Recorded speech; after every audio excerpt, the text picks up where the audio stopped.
वासुदेवाय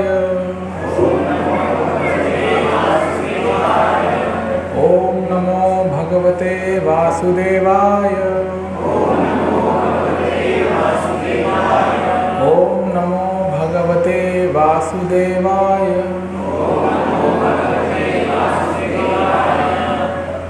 श्रीमद् भगवद गीता अध्याय 8 भगवत प्राप्ति श्लोक 15। मां उपेत्य पुनः जन्म दुःखालयम् अशाश्वतं न आप्नुवन्ति महात्मनः संसिद्धिं परमां गतः। मामुपेत्य पुनर्जन्म दुःखालयमशाश्वतं नाप्नुवन्ति महात्मानः संसिद्धिं परमां गतः। मामुपेत्य पुनर्जन्म दुःखालयमशाश्वतं नाप्नुवन्ति महात्मानः संसिद्धिं परमां गतः। माम् उपेत्य पुनर्जन्म दुःखालयम् अशाश्वतं नाप्नुवन्ति महात्मानः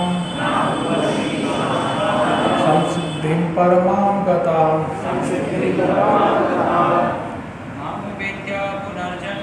मामुपेत्य पुनर्जन्म दुःखालयमशाश्वतं नाप्नुवन्ति महात्मानः संसिद्धिं परमां गतः। मामुपेत्य पुनर्जन्म दुःखालयमशाश्वतं नाप्नुवन्ति महात्मानः संसिद्धिं परमां गतः। मामुपेत्य पुनर्जन्म दुःखालयमशाश्वतं नाप्नुवन्ति महात्मानः संसिद्धिं परमां गतः। माताएं मामुपेत्य पुनर्जन्म दुःखालयमशाश्वतं नाप्नुवन्ति महात्मानः संसिद्धिं परमां गतः। मामुपेत्य पुनर्जन्म दुःखालयमशाश्वतं नाप्नुवन्ति महात्मानः संसिद्धिं परमां गतः। मामुपेत्य पुनर्जन्म दुःखालयमशाश्वतं नाप्नुवन्ति महात्मानः संसिद्धिं परमां गतः। मामुपेत्य पुनर्जन्म दुःखालयमशाश्वतं नाप्नुवन्ति महात्मानः संसिद्धिं परमां गतः।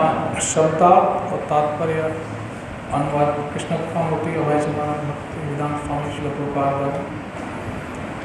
मां मुझको उपेत्य प्राप्त करके पुनः फिर जन्म दुःखालयम दुखों के स्थान को अशाश्वतम क्षणिक न कभी नहीं आत्मवंती प्राप्त करते हैं महाआत्मनः महान पुरुष संसिद्धिम सिद्धि को परमाम परम गता प्राप्त हुए। अनुवाद: मुझे प्राप्त करके महापुरुष जो भक्ति योगी हैं कभी भी दुखों से पूर्ण इस अनित्य जगत में नहीं लौटते, क्योंकि उन्हें परम सिद्धि प्राप्त हो चुकी होती है। तात्पर्य: क्योंकि यह नश्वर जगत जन्म जरा तथा मृत्यु के क्लेशों से पूर्ण है, अतः जो परम सिद्धि को प्राप्त करता है और परम लोक कृष्ण लोक या गोलोक वृंदावन को प्राप्त होता है, वह वहाँ से कभी वापस नहीं आना चाहता। इस परम लोक को वेदों में अव्यक्त अक्षर तथा परमागति कहा गया है। दूसरे शब्दों में यह लोक हमारी भौतिक दृष्टि से परे है और अवर्णनीय है, किंतु यह चरम लक्ष्य है जो महात्माओं का गंतव्य है। महात्मा अनुभव सिद्धि भक्तों से दिव्य संदेश प्राप्त करते हैं और इस प्रकार वे धीरे धीरे कृष्ण भावनामृत में भक्ति विकसित करते हैं और दिव्य सेवा में इतने लीन हो जाते हैं कि वे ना तो इस किसी भौतिक लोक में जाना चाहते हैं, यहाँ तक कि ना ही वे किसी आध्यात्मिक लोक में जाना चाहते हैं। वे केवल कृष्ण तथा कृष्ण का सामीप्य चाहते हैं, अन्य कुछ नहीं। यही जीवन की सबसे बड़ी सिद्धि है। इस श्लोक में भगवान कृष्ण के सगुणवादी भक्तों का विशेष रूप से उल्लेख हुआ है। ये भक्त कृष्ण भावनामृत में जीवन की परम सिद्धि प्राप्त करते हैं। दूसरे शब्दों में वे सर्वोच्च आत्माएं हैं। ओम ज्ञानतिमिरन्दस्य ज्ञानाञ्जनशलाकया चक्षुरुन्मिलितं येन तस्मै श्रीगुरवे नमः। वन्देऽहं श्रीगुरुं श्रीयुतापदकमलं श्रीगुरुं वैष्णवांश्च श्रीरूपं साग्रजातं रघुनाथान्वितं तं सजीवं साद्वैतं सावधूतं परिजनसहितं कृष्णचैतन्यदेवं श्रीराधाकृष्णपादां श्री जय श्री कृष्ण चैतन्य प्रभु नित्यानंद श्री अद्वैत गदाधर श्रीवासादि गौरभक्तवृंद। हरे कृष्ण कृष्ण कृष्ण हरे हरे, हरे राम राम हरे हरे, हरे कृष्ण। सो इसके पूर्व श्लोकों में भगवान कृष्ण ने अर्जुन को बताया है कि कौन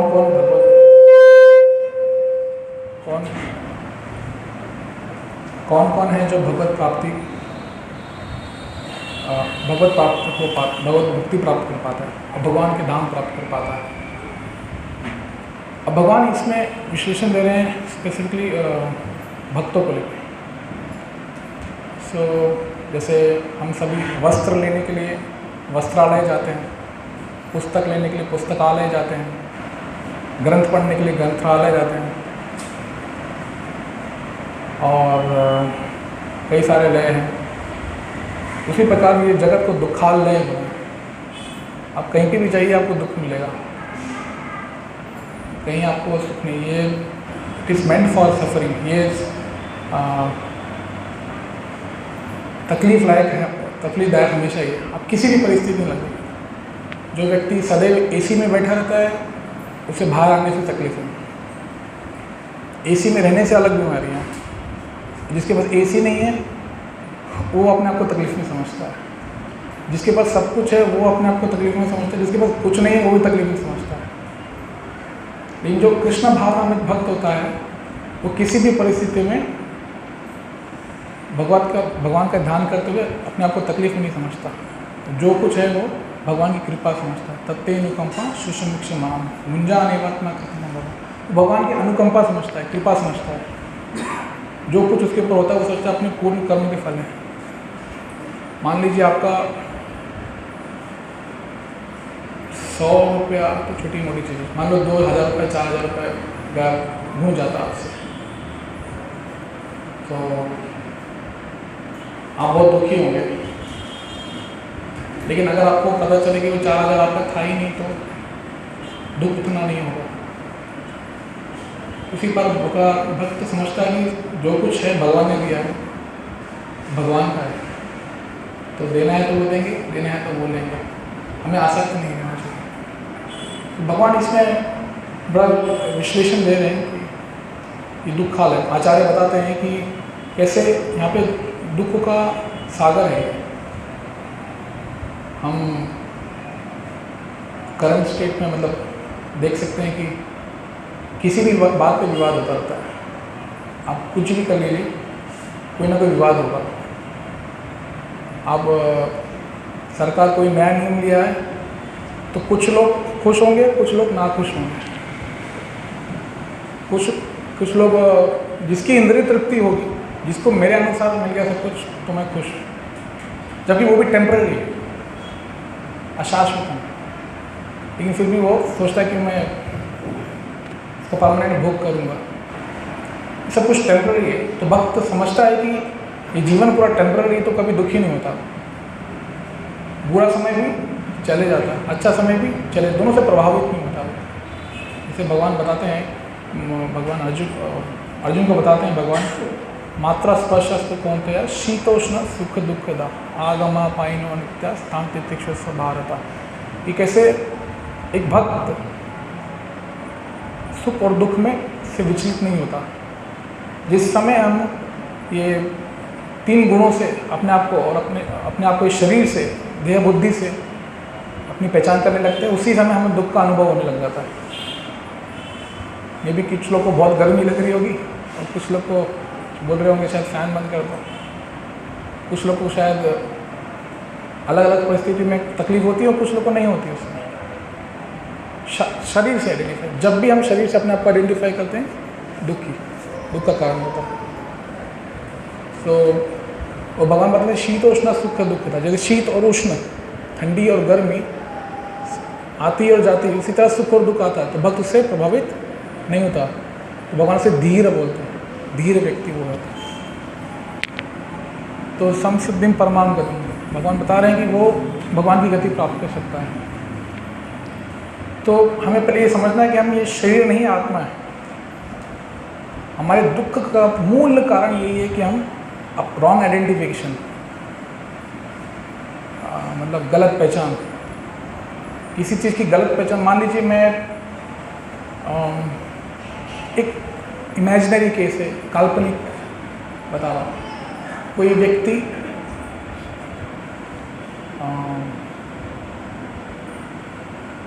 चलिए मैं रियल लाइफ स्टोरी बता देता हूँ। वंस बहुत पहले मुझे कॉल आया था, शायद कॉलेज में था, कि अभी कुछ राइट्स हुए थे हिंदू मुस्लिम्स के, मतलब लोकल कुछ ना कुछ होता रहता है। तो मेरी सिस्टर, मेरी बहन कॉलेज में पढ़ रही थी, तो मैं उनको रिसीव करने स्टेशन गया। तो स्टेशन पे किसी लड़की की डेड बॉडी पड़ी थी, अभी ढका हुआ था, लेकिन मैंने जब कॉलेज का आईडी देखा तो मेरी बहन का कॉलेज था। तो ड्रेसिंग वगैरह देख के मैं घबरा गया। उसी समय मैं उधर ही आधा हो गया, बाप रे, लेकिन पता लगा कोई और है वो। तो रॉन्ग आइडेंटिफिकेशन से मैं परेशान हो गया। इसी प्रकार हम अपने आप को रॉन्ग आइडेंटिफाई कर रहे हैं, शरीर से आइडेंटिफाई कर रहे हैं। जो कुछ है शरीर से लेके, जो कुछ भी है सब शरीर से लेके, इसकी वजह से हम परेशान रहते हैं, हमेशा परेशान रहते हैं। कई जन्म में हम कई लोगों से मिले हैं, लेकिन हम फिर भी उस चीज़ को हम समझ नहीं पा रहे कि हम शरीर नहीं, आत्मा। ये बहुत बेसिक आइडेंटिफिकेशन, मतलब ये सभी शास्त्र का, कोई दूसरे ग्रंथ, कोई दूसरे धर्म, सबका ये बेसिक इन्फॉर्मेशन, बेसिक नॉलेज है। हम शरीर नहीं, आत्मा है। कुरान बोलता है हम शरीर नहीं, रूह हैं। बाइबल बोलता है we are not body, we are spirit soul. Bhagavad Gita और डीप में बताता है कि आत्मा के बारे में विश्लेषण बताते हैं, आत्मा को कैसे पहचाना जाए, भगवान कौन है, और डिटेल में है। चैतन्य महाप्रभु बताया, अगर आपको इस भारत भूमि में जन्म हुआ है और इस बारे में आपको जानकारी नहीं है और इसका लाभ नहीं उठा रहे हैं, तो जीवन व्यर्थ है। और इससे क्या होता है, हम अपना ही हानि कर रहे हैं। कई लोग कहेंगे कि भारत की संस्कृति है बहुत अच्छी, कई लोग को बड़ा अच्छा लगता है बगान करने को, अरे हमारी संस्कृति है बहुत है, लेकिन हम संस्कृति में कितना पालन कर रहे हैं। हम विदेश से ज़्यादा तेज़ आगे बढ़ने की कोशिश कर रहे हैं। गांव शहर से तेज़ भागने की कोशिश कर रहा है, शहर विदेश से तेज़ भागने की कोशिश कर रहा है। और जबकि विदेश में आप देखिए क्या प्रगति है। कुछ 1 महीने पहले एक स्कूल में एक टेररिस्ट भी नहीं, नॉर्मल व्यक्ति गन लेके घुसा और कई बच्चों को मार दिया, छोटे छोटे बच्चे। अब विदेश की गवर्नमेंट सोच रही कि मैं गन की लाइसेंस दूँ कि नहीं दूँ, अब यूएस की गवर्नमेंट तो सोच रही है, अब उनके मन में विचार आ रहा है, लेकिन आपके लॉज ही ऐसे हैं, आपके नियम ही ऐसे हैं, और हम उनके जैसा बनना चाहते हैं। प्रोटेक्शन कुछ, इससे क्या होता है, हम बिना देखे कार्य कर रहे हैं। हमारा गोल ही, हम तो भूल ही जा रहे हैं कि ये सब छोटी मोटी चीज़ें हैं जीवन में। खाना पीना ये सब तो जानवर का भी हो जाता है। कभी आपने देखा किसी कुत्ते को जॉब करते हुए, या कहीं एक बोरा गिर गया और पंछी पूरा एक बोरा उठा के जा रहा है कि मैं 1 महीने का स्टॉक जमा कर लूँ, लेकिन एक फेंक दो तो मनुष्य जरूर जमा करेगा। अत्याहार, क्योंकि वो मेन लक्ष्य जीवन का भूल गया है। यहाँ पे बैठ के कोई पंछी और कोई जानवर नहीं बैठ के सुन रहे हैं, हम सब एक किसी कारण से यहाँ बैठे हो अध्यात्म चर्चा के लिए। हम शरीर नहीं आत्मा है। तो भगवान बता रहे हैं कि रॉन्ग आइडेंटिफिकेशन, गलत पहचान से ही हमारा दुख का पहला कारण है। जब हम अपने आप को सही तरह से आइडेंटिफाई कर सकते हैं तो हम अपनी कार्य को भी आइडेंटिफाई कर सकते हैं कि क्या ये आत्मा का कार्य क्या है। अगर व्यक्ति अपने को कार से आइडेंटिफाई करेगा, क्या कार से अपनी पहचान करेगा, तो कार को खाना खिलाएगा, कार को पेट्रोल देगा नहीं, तो ड्राइवर को नहीं देगा तो क्या होगा, गाड़ी चल पाएगी नहीं। तो कई लोग को ऐसे आएगा, सर ये तो ऑब्वियस है, आपका तो ड्राइवर को भी खिलाना चाहिए। तो यही साधु संत शास्त्र बोल रहे हैं, ये ऑब्वियस है। अब यंत्र रूढ़ानी माया है, ये आपका बॉडी यंत्र है, गीता में आगे बताया जाता है, ये यंत्र है शरीर।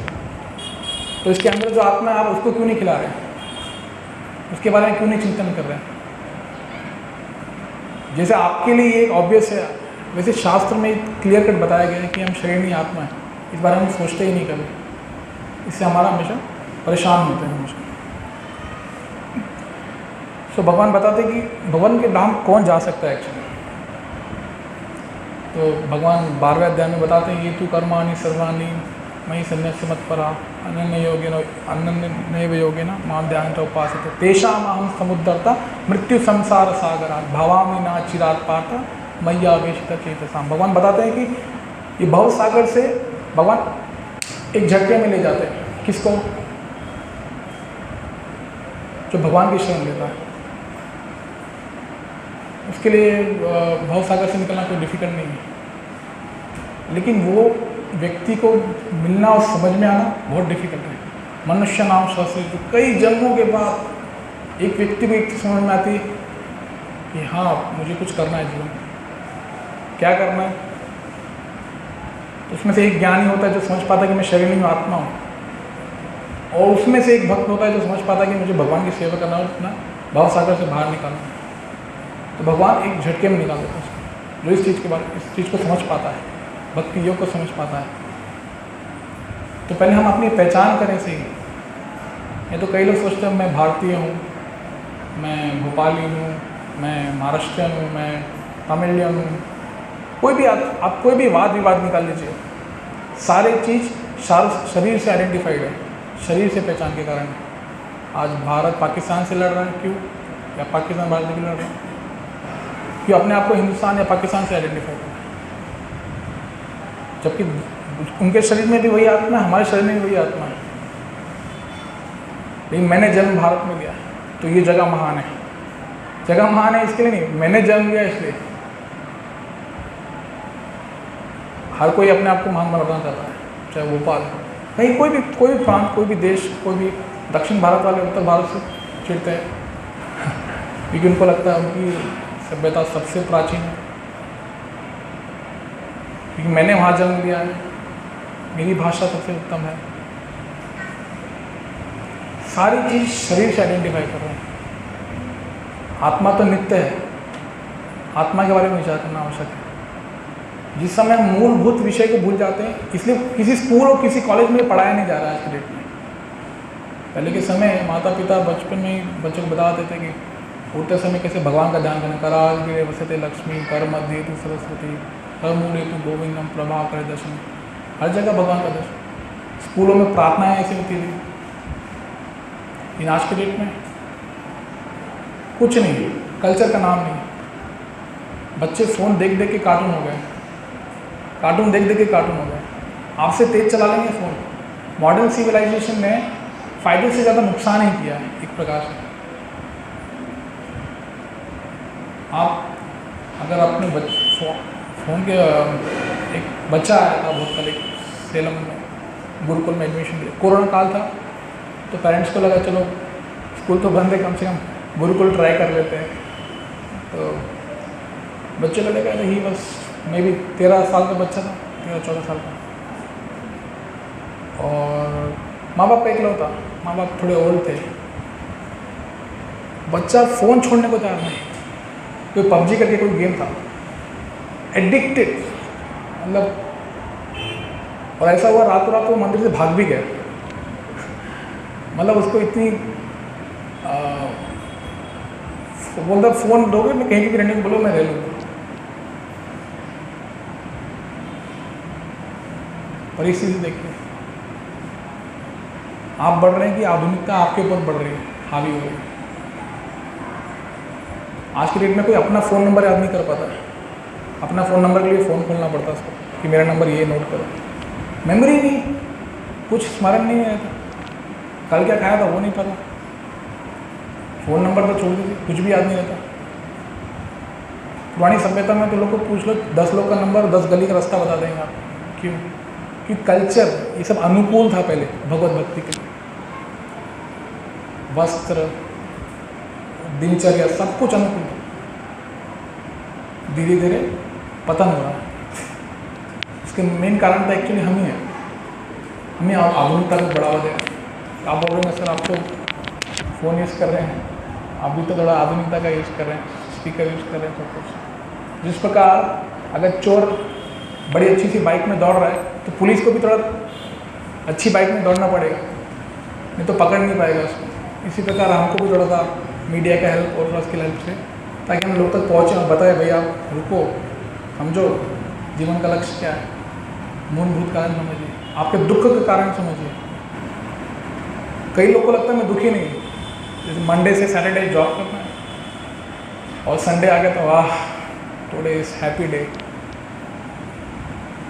सो हैप्पी ऐसा कुछ नहीं है इसमें। एब्सेंस ऑफ मिजरी को लोग हैप्पीनेस समझ रहे हैं, मतलब दुख नहीं है तो लोग सुख समझ रहे हैं, सुख तो वो जानते ही नहीं है। मान लीजिए मैं पैर पे हथौड़ा मार रहा हूँ और हथौड़ा हटा दिया तो आपको लगेगा अरे शांति, दर्द नहीं हो रहा है, लेकिन दुख नहीं होना सुख नहीं है। तो ये आज की हमें दिनचर्या ऐसी, व्यक्ति बिजी इतना अपने आप को रखा है कि वो सोच नहीं पा रहा है कि कहाँ चले जा रहा है। टाइम नहीं है, टाइम नहीं, किसके लिए टाइम नहीं है? आपके पास अपने लिए टाइम नहीं है। व्यक्ति बिना फ़ोन देखे सो नहीं पाता है, ये परिस्थिति होगी, और फ़ोन देखे बिना उठ नहीं पाता है। सबसे बड़ा असुर तो एक्चुअली फ़ोन ही कलयुग में मुझे लगता है। पहले एक टीवी आई तो एक जॉइंट परिवार तोड़ दिया, एक एक रूम में फिर टीवी आ गई। अभी टीवी हर एक के हाथ में आ गई, घर में बैठे बैठे व्हाट्सएप करना पड़ता है, चलिए खाना खाने का टाइम हो गया। और किसी का फ़ोन एक दिन गायब हो जाए तो या बंद हो जाए तो उसकी मानसिक स्थिति क्या होगी। मुंबई में बहुत सारे केसेस, बच्चे पेरेंट्स का हत्या भी कर देते हैं, कुछ भी कर देते, चोरी, कुछ भी, लत लगी हुई, सब गलत सुविधा के कारण। अभी कोविड के कारण हर पेरेंट्स ने फ़ोन ले लिया बच्चों को पढ़ाई के लिए। अब स्कूल चालू हो जाएंगे, बच्चे फ़ोन नहीं छोड़ रहे। अब आप छोड़ा के बताइए, तो इसमें प्रगति हुई कि दुर्गति हुई? इस सब के चक्कर में व्यक्ति कभी इस बारे में सोच नहीं पा रहा कि मैं कौन हूँ, हु एम आई। सारा प्रॉब्लम है रॉन्ग आइडेंटिफिकेशन, गलत पहचान। आपके दुख का मूल कारण है गलत आइडेंटिफिकेशन कि मैं हूँ कौन, मैं शरीर नहीं हूँ, मैं आत्मा हूँ।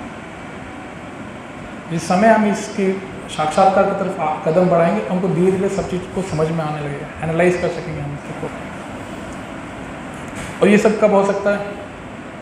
जब हम साधु संतों का संग करें, सुने, समझे, कोई आपको बताए अब शरीर नहीं आत्मा सब कुछ महात्मा, तो प्रभुपाद यहाँ लिखते हैं एक्चुअली जैसे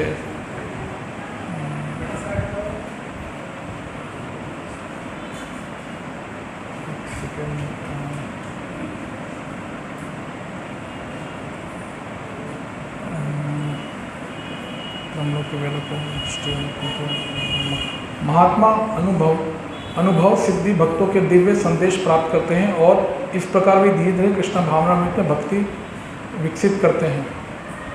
अंडर सम गाइडेंस, किसी गाइडेंस में वो भक्ति विकसित करते हैं। तो आप हर किसी के पास कुछ ना कुछ डिग्री है, कुछ ना कुछ क्वालिफिकेशन है, घर बैठे बैठे हो गया क्या? जैसे वो आपको स्कूल या कॉलेज में पढ़ाई की रहेंगे नहीं, क्या कुछ पढ़ा, क्या पढ़ाई किया आपने? पॉलिटेक्निक। तो कोई यूनिवर्सिटी से किया होगा। हाँ, अगर मैं दूँ, चलो श्रीनिधि दास आपको सर्टिफाई करता है कि आप पॉलिटेक्निक क्वालिफाइड, तो क्या वैलिड होगा?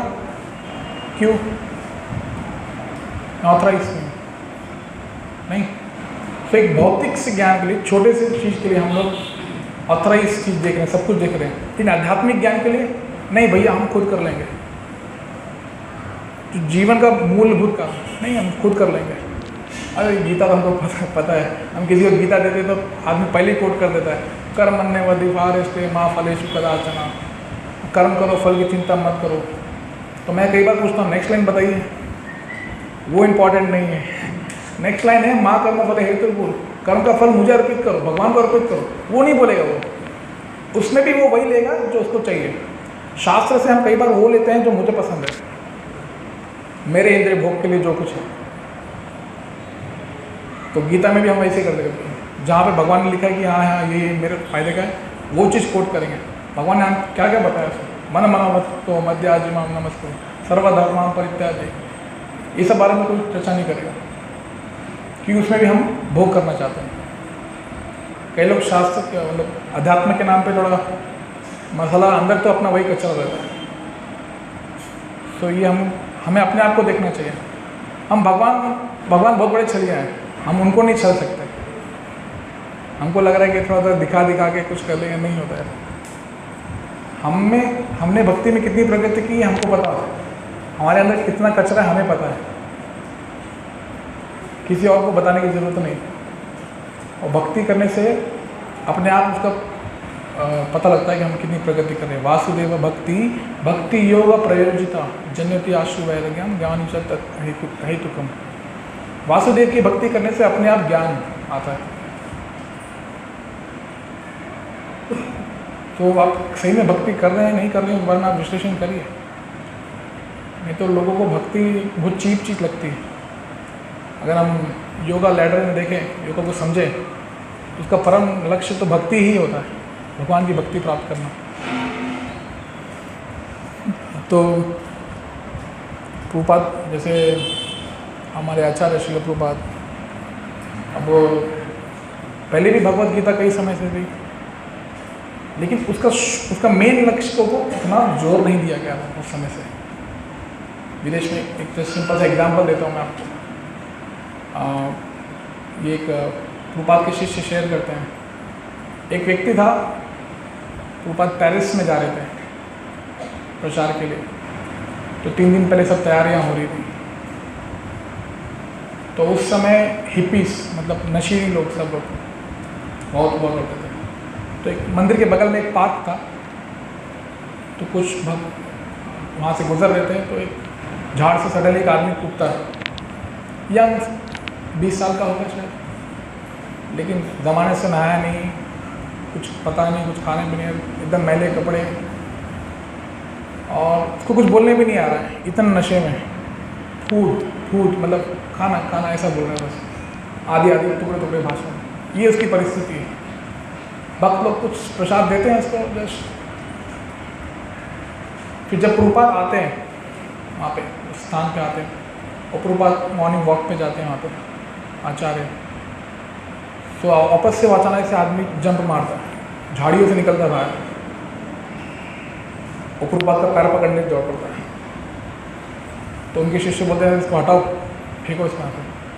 कि अशुद्ध है, छू देगा। लेकिन प्रभुपाद कुछ ज़्यादा बोलते नहीं, चलते आगे बढ़ जाते हैं। सब मंदिर आते हैं वापस, तो देख रहे हैं मंदिर का गेट खुला हुआ है, सब तो बंद करके गए थे। उस समय ऐसा था, प्रभुपाद आते तो सब लोग प्रभुपाद के साथ समय निकालने के लिए कोशिश करते थे। तो मंदिर के अंदर घुसे और देखे वो व्यक्ति सामने बैठा हुआ है और वापस आके प्रभुपाद का पैर पकड़ने लगे। फिर से व्यक्ति ने बोला हटाओ इसको, फेंको। प्रभुपाद ने बोला बस। प्रभुपाद का पैर पकड़ा हुआ था। प्रभुपाद हरे कृष्णा चैंट कर रहे थे, हरे कृष्ण कृष्ण कृष्ण हरे हरे, हरे राम राम राम हरे हरे। ऐसा कुछ समय प्रभुपाद समय दिए उसको। फिर प्रभुपाद का लेक्चर हुआ, पूरे समय वो लेक्चर में बैठा हुआ था, लेकिन वही नशे में था, तो कुछ समझ में नहीं आ रहा था। अब प्रभुपाद लेक्चर के बाद अपने रूम पे चले गए। सब सोचने लगे कि अब इसको निकाल देते हैं बाहर, कि मंदिर में कोई नशा वाला आदमी सभ्यता के अगेंस्ट था। तो लेकिन कुछ लोगों ने कहा नहीं, प्रभुपाद ने शरण दिया है तो कुछ करना चाहिए। तो ब्रह्मचारियों ने क्या किया, चलो उसको आश्रम में ले लेते हैं। लेके गए, उसको बाल शेव किए, तैयार किए। धीरे धीरे मंदिर में सेवाओं में लगा। तो फिर भी कुछ ज़्यादा बोल नहीं पाता था। हमेशा कभी कोई कुछ पूछता था तो फिर एक ही उत्तर देता था, प्रभुपाद सेव्ड मी, प्रभुपाद ने मुझे बचाया। हमेशा सब कोई यही एक ही उत्तर देता था, प्रभुपाद ने मुझे बचाया। आप ये देखिए, एक व्यक्ति की परिस्थिति पहले क्या थी, भक्त के शरण में संग में आने के बाद क्या हुई। उसके बाद वो बड़े बुक डिस्ट्रीब्यूटर बने, प्रवक्ता बने, और बाद में लोगों को प्रचार कर रहे थे। ये संग का फर्क होता है। संगा संग जायते कामा, संग से इच्छा डेवलप होती है। हम कोई भी चीज़ संग में करना चाहते हैं। नहीं, कोई भी एग्ज़ाम का प्रिपरेशन कोई अकेले रूम में बैठ के करता है क्या? नहीं, 2-4 बच्चों का ग्रुप, ताकि वो लोग उसी लक्ष्य की तरफ दौड़ रहे हैं। तो भक्ति हम अकेले घर में बैठ के कैसे करेंगे बताइए? नहीं, तो मैं तो घर पे बैठ के माला करता हूँ, माला होती है। आप माला नहीं कर रहे बिना, अगर आप माला करके आपको संग का इंपॉर्टेंस समझ में नहीं आ रहा है, तो फिर आप समझ लीजिए कहीं ना कहीं त्रुटि है। तो संग बहुत आवश्यक है, क्योंकि कलयुग में संकीर्तन है साथ में। जैसे भागवत में पढ़ते हैं, परीक्षित महाराज बताते हैं, और सुखदेव गोस्वामी परीक्षित महाराज को बताते हैं, कले दोष निधे राजन अस्ति एकोन महान गुण। कलयुग में बहुत सारे दोष हैं राजन, ये परीक्षित महाराज, कलयुग में बहुत दोष है, इन एक ही अच्छे गुण है। कौन सा अच्छा गुण है? अस्ति एकोन महा कीर्तनाद एवं कृष्ण से, भगवान का कीर्तन करके मुक्त संग परम व्रजेत, आपको भगवान का धाम मिल सकता है। ग्रेस है एक्चुअली। नहीं तो कहाँ आप ऑस्टेरिटी कोई कर सकता है क्या? मतलब कोई तपस्या कर सकता है आज के डेट में? भूखा रहना, अग्नियों के पास सराउंडिंग में बैठना, अलग अलग प्रकार के योग करना। हम लोग तो 5 घंटा भूखे नहीं रह सकते। योग तो बहुत दूर की बात है। सिंपली भागवत में वर्णन है कि भगवान का कीर्तन करके आप भगवत प्राप्ति कर सकते हैं। ऐसे भक्तों के संग से हो सकता है, संग से बहुत प्रभाव पड़ता है। लेकिन संग मिलेगा कैसे? सब अनुकूल करने से। भक्ति के प्रतिकूल कार्य करके भक्तों का संग नहीं पा सकते। हम कई बार ऐसा सोचते हैं कि मैं ये भी कर लूँगा, वो भी कर लूँगा, दोनों नाव में पैर रखने की कोशिश करते हैं। जैसे कि भक्ति में अनुकूल परिस्थिति की, हमें बिना भगवान को भोग लगाए नहीं खाना है, लेकिन कई लोग सोचेंगे घर में त्यौहार है, सब बनाया है, चलो सबका मन रखने के लिए, फिर आपको भक्ति में आप कॉम्प्रोमाइज़ करें तो वो आपको प्रभावित करेगा, तो आपकी चेतना में उसको बढ़ाएगा नहीं, क्योंकि किसने बनाया है, किस मूड से बनाया है, भगवान के लिए बनाया है कि नहीं बनाया है। वो चेतना में आपको प्रभाव करेगा। पहले के समय, मुझे तो पता नहीं आप लोग, बट मैंने मेरे पेरेंट्स को देखा कि खाते समय डांटते थे, बात मत करो, झगड़ा मत करो, टीवी बंद करो, शांति से खाओ, ध्यान से खाओ, क्योंकि शांति से खाने से भी चेतना में प्रभाव होता है। तो भगवान का प्रसाद लेने से कितना प्रभाव होगा। आज के डेट में तो लोग शर्ट रोड में पहनते हैं, ब्रेड हाथ में लेते हुए, आई डोंट नो, मतलब यहाँ पे तो मुझे पता नहीं, मैंने मुंबई में बहुत देखा है कि भागते भागते सब होता है वहाँ पे काम। सब कुछ फास्ट है, फास्ट फूड से लेके आदमी भी फास्ट है। तो लेकिन देखिए कितना एंजाइटी है व्यक्ति को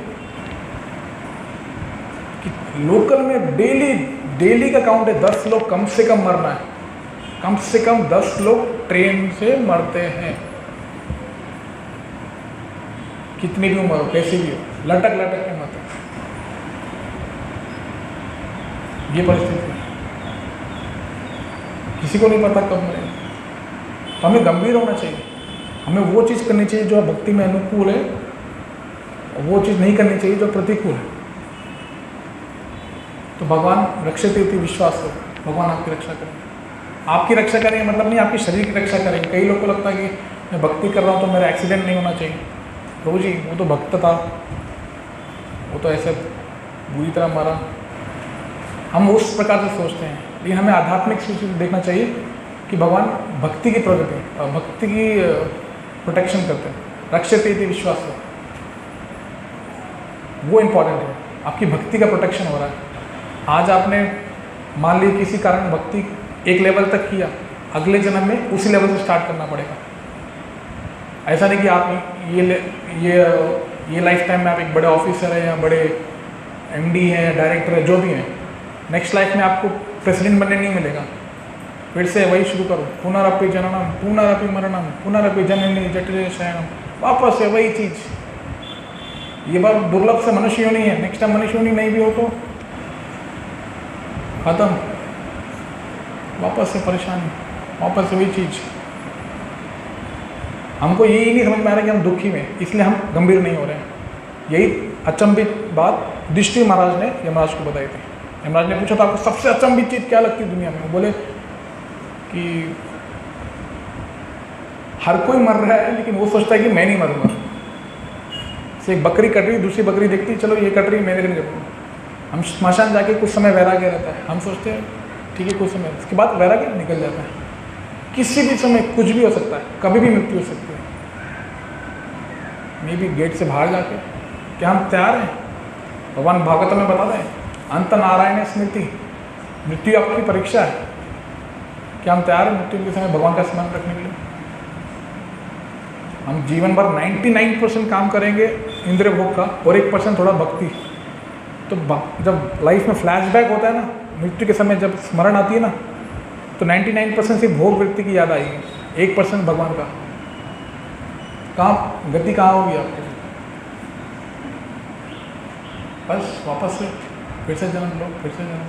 श्री शंकराचार्य आचार्य सब यही बताए, भज गोविंदम भज गोविंदम भज गोविंदम मूढ़मते, भगवान को भजो, नहीं तो क्या होगा, वापस से जन्म लेना होगा हमें। तो Hare Krishna, I think time. Hare Krishna. किसी का कोई प्रश्न और जिज्ञासा?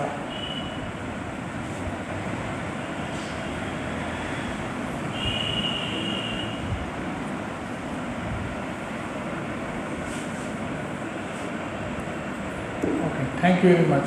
हरे कृष्णा। श्रीमद् भगवद गीता की जय, श्री प्रभुपाद की जय।